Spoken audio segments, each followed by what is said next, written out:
월간 아티스트 6월호 아트칼럼 시작합니다. 6월은 여름이 성큼 다가오는 계절입니다. 또 보온의 달이기도 합니다. 우리가 모두 자숙하면서 작업에 임했으면 좋겠습니다. 이번 아트칼럼의 주제는 지난 광주에서 열린 제24회 광주 비엔날레 박서보 예술상에 관한 얘기입니다. 폐지가 됐다고 하죠.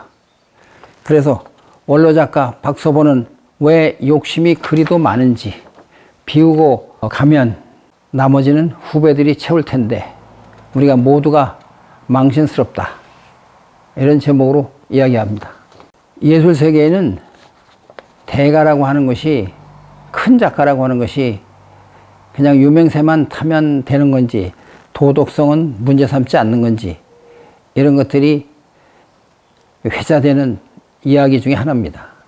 위작 사건으로 이완 작가의 그 몰지각한 행동들이 우리 머리에 생생한데 이제 또다시 우리 국민성들은 자주 잊어버린다고 합니다. 그래서 그런지 또 이런 것이 나타났는데 웬 광주 비엔날레의 박서보 예술상이 나타난 겁니다. 이거는 뭐 어떻게 보면 그냥 지나갈 수도 있는데 이야기를 들어보면 일리가 있고 폐지가 된 이유가 충분합니다. 어쨌거나 첫 수상자로는 코 없는 코끼리를 출품한 엄정순 작가가 받았다고 합니다. 이화여대를 나오고 면회미술대학원을 나왔다고 합니다. 올해 광주 비엔날레의 그 캐치프레이스 테마는 물처럼 부드럽고 여리게라는 제아의 전시가 열리고 있습니다. 이 제목에 아주 잘 맞는다고 해서 작가를 선정했다고 합니다. 이 박서보 예술상의 작가는 이 시상식에서 광주시장도 있었고 박양우 재단 대표도 있었고 특히 광주 역사, 광주광역시 역사를 상징하는 황금 비둘기를 시장에 직접 수여하기도 했다고 합니다. 엄정순 작가한테 말입니다. 그리고 상금 10만 달러를 수여했는데 우리나라 돈으로 1억 3천여 돈이라고 합니다. 이 수상 작가에게 직접 상금이나 이런 전달은 박서보 작가가 직접 했다고 합니다. 박서보 예술상 심사는 프랜시스 모리스 데이트 모던 관장을 비롯해서 국립현대미술관의 윤범모, 그 다음에 독립큐레이터 윤재갑 등 5명이 심사를 했다고 합니다. 시상식에서 박양우 재단 대표는 광주 비엔날레의 그 예술상, 박서보 예술상은 창작에 몰두하고 있는 예술가들을 응원하고 버팀목으로 이 박서보 예술상이 앞으로 힘을 내라는 그런 의미로 제정을 했다라고 밝혔습니다. 첫 수상자인 엄정순 작가는 인도네시아에서 일본을 거쳐서 우리나라에 들어온 코끼리의 그 애환을, 그 여정을 따라 작업하면서 그 경로상에서 벌어지는 시각장애 학생들과 프로젝트를 진행해서 그 연장선에서 선보인 코 없는 2023 코 없는 코끼리가 설치작품으로 관객들에게 조형물로 만들어져서 만져보기도 하고 경험해 보기도 한 그런 작업입니다. 그런데 이 엄정순 작가의 상은 한 달 만에 대구에 있는 청년 예술가 학생에 의해서 시작이 돼서 결국 여론의 문매를 맞고 폐지가 됐습니다. 한 달 만에. 그래서 엄정순 작가는 처음이자 마지막 작가로 남게 되었죠. 그런 재정의 어떤 당위성이나 이런 것들이 좋아서 심사위원을 거쳐서 했는데 이게 어쨌거나 폐지가 됐으면, 한 달 만에 폐지가 됐으면 거기에 대한 최소한도 재단 대표, 박양우 대표는 사과 한마디 있어야 되는데 전혀 없다고 합니다. 그리고 이 상을 제정할 때 공청회 이런 것도 전혀 한 적이 없다고 합니다.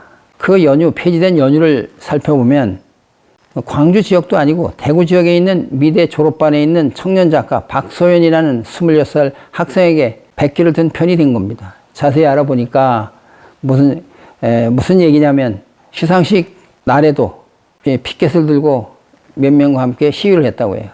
그래서 제지를 당하고 그래도 굴하지 않고 SNS를 통해서 동조자들을 모아서 다시 계속 5월 10일까지 한 달 동안을 계속 시위를 벌였다고 한다.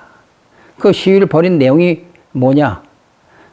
한겨레신문의 노영석 기자는 그 박소연 청년 작가가 한 이야기를 그대로 기사에서 보니까 박서보 작가는 20세기 초중반 수명을 다한 근대 미술의 흐름인 모더니즘을 그리는 추상 작가인데 한국 제도권 하에서 군림한 인물이더라.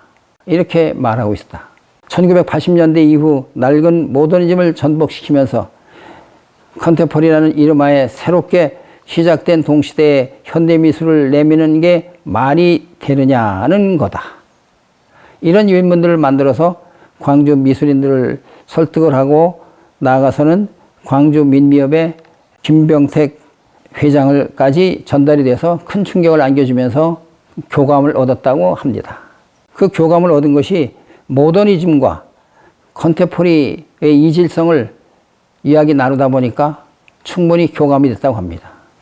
박서보 작가는 유신 독재 때 정권의 하명으로 민족 기록화를 제작을 했고 광주 항쟁 당시에는 관변단체로의 간부로서 침묵했던 박서보 작가가 과거 이력이 광주 정신과 걸맞지 않는다는 논리로 박서보 상 폐지 운동을 벌였다고 한다.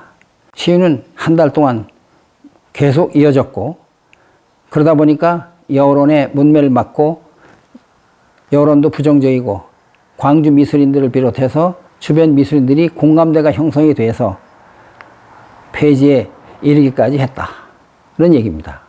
박소연 작가처럼 현장에서 활동하는 진보적, 전위적 성향의 청년 미술인들의 눈으로 보면 아웃사이더들이 한국 미술판의 제도를 바꾼 아주 드문 쾌거라고 한다.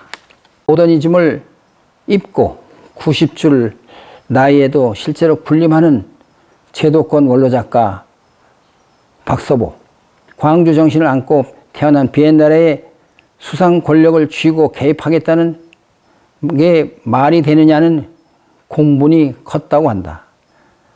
함께 시위한 시위자들의 이야기다. 이런 상황에서 가만히 있을 수 없다는 게 그들의 이야기고 입에서 입으로 전해서 많은 사람들이 모였다고 한다. 한편 홍경환 미술평론가는 박서보에 대해서 한국 현대미술을 대표하는 작가 중에 한 명인 건 틀림없다. 박서보는 5월 정신의 광주와 무관한 평생을 제도권 권력으로 군림했던 인물이다. 시장에 충실했을 뿐 광주 비엔날레를 탄생하는데 어떤 기여한 바가 과연 무엇이겠는가? 박서보 작가는 진정 비엔날레다운 비엔날레를 원한다면 상에 연연하지 말고 어떻게 하면 광주 비엔날레를 할 수 있을까 하는 거에 더 충실하고 겸허하게 자기 연구에 하는 것이 맞다고 본다. 노영석 기자는 한국을 대표하는 대형 국제미술전에 국내외 권위자들이 심사를 거쳐 첫 시상식을 한 지 한 달 만에 주의 반발로 상을 없앤 것은 아주 블랙 코미디 같은 촌극이라고 했다. 광주 항쟁의 저항정신과 예술의 동시대성의 바탕에 깔린 비엔날레의 정체성을 숙고하지 않고 이름값, 명예만 휘둘린 원로 작가의 욕망과 그 욕망이 묻은 후원금 10억을 덥석받아 상을 만든 재단의 근본적인 책임이 있는 것인데 재단에는 말이 없다. 박영우 대표이사는 시상 제정 시 단색화를 세계 무대에 알렸고 박서보 화백의 예술적 신념과 한국 미술을 국제 무대에 소개해온 광주 비엔날레의 역할이 상응해 상이 제정됐다고 밝혔다. 박서보 예술상이 최고 권위라 칭하며 예술상을 통해 비엔날레다운 비엔날레를 만들어갈 계획이라고 당당하게 말한 바 있다. 그런데 사과 한마디 없다. 홍경환 평론가는 광주 비엔날레의 박서보 예술상은 가장 자유롭고 구속되지 않아야 할 비엔날레와 가장 제도적이고 세속적이고 인정의 질서를 부여하는 상의 조합이기에 그 자체로 개념적 갈등이 존재한다는데 공론화 과정도 밟지 않았다. 폐지 운동을 한 박소연 그 청년 작가는 박서보 선생이 한 말을 이렇게 기억하고 있다. 민중미술의 맹아들이 항내에서 산발적으로 머리를 들고 일어섰을 때 그는 이런 유희의 작품에 대해 가차없이 이렇게 말했다. 저런 건 회화 작품이 아니고 포스터야. 회화가 아니라 만화라고 이렇게 가혹하게 평했다고 한다. 우리가 흔히 좀 그림이 잘 팔리고 이름이 나고 또 뭐 경매 등등 많은 활동을 하다 보면 좀 교만해지는 경우가 왕왕 있습니다.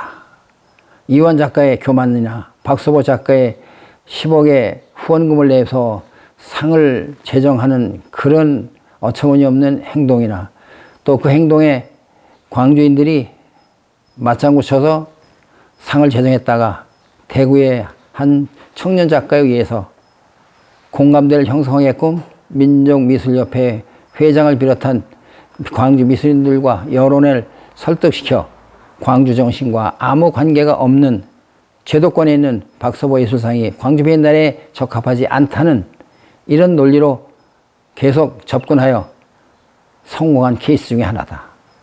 정말 보기 드문 예고, 그야말로 블랙 코미디가 아닐 수 없다. 여러 미술인들은 과연 박서보 예술상의 폐지에 관해서 만들었다 한 달 만에 없앤 거에 대해서 여러분들 어떻게 생각하는지 이 칼럼을 보고 나름대로 생각해 보시기 바란다.